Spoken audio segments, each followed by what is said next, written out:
My mother was raised by her grandparents. Her parents divorced when she was just a baby. She learned many things from her grandmother and her grandfather. My mother was known to be one of the hardest working women in the community. She learned how to work hard from her grandparents. My mother was a great storyteller, like many Dakota people are. She would tell stories of her childhood to me. She would speak often of times when they would walk all day gathering food for the winter. They would gather, clean, sort, and dry all the food they gathered, and then prepare it and store it for the long winter months. It was a lot of work. However, they knew it needed to be done in order to survive the cold South Dakota winters. The stories she would tell us were used as educational tools, and they always left us with a lesson. One such story she would recall to us taught about the importance of obedience and preparation for winter. She was little, about 5 years old. She was playing with her aunt, who's a few years older than her. They were playing outside in the snowbanks. Her grandmother told them in Dakota, "We are going to visit our relatives now. Come in and change and get ready." Her aunt went inside, changed, and started to get ready to go. My mom said she was having so much fun playing with the puppies that she kept playing and did not listen.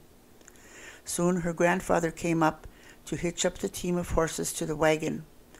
Her grandmother brought out the big fur robe they traveled with and the heated rocks from the stovetop, which was done so they could keep their feet warm in the wagon. She bundled up my aunt in the robe and put her inside with her. "Granddaughter, come," her grandpa called to her. My mother went running to the wagon and jumped on, thinking her grandmother would do the same as she did for her aunt. However, her grandmother just ignored her.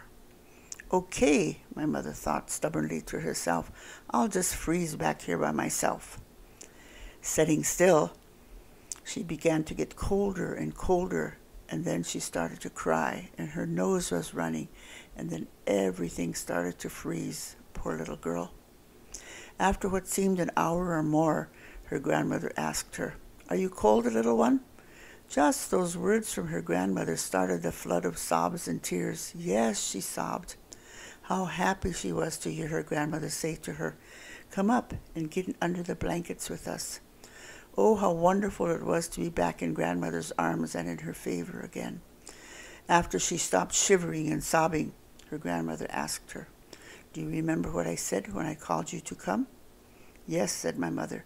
"I didn't listen because I wanted to play." Her grandmother gently replied to her, "My grandchild, you are going to be a mother one day, and you will have your own family. You will have to make sure that your family has food to eat.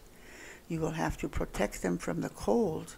You will have to make sure that they have blankets and a warm place to sleep." My mother never forgot that lesson. She lived by that teaching for the rest of her life.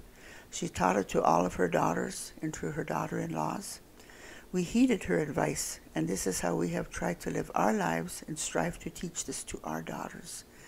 And now my daughters now live this way and are teaching this to their daughters.